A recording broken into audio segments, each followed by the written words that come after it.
அதிமுக பலவீனமாக இருக்கிறது என்று வாரிசு அமைச்சர் உதயநிதி கூறுவது ஆடு நனையுதே என்று ஓநாய் அழுத கதையாக உள்ளது என சட்டமன்ற எதிர்க்கட்சி துணைத் தலைவர் ஆர்பி உதயகுமார் விமர்சித்துள்ளார்.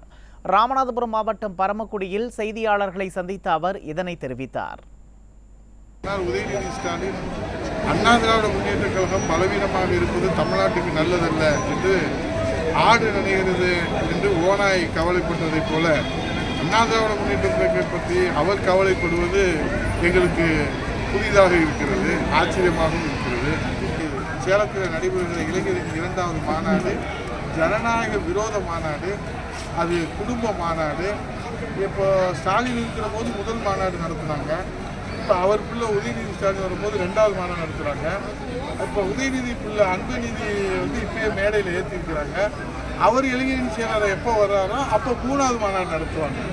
அதனால் இதில் ஒன்றும் ஜனநாயகம் எங்கே இருக்கிறது திமுக? அதில்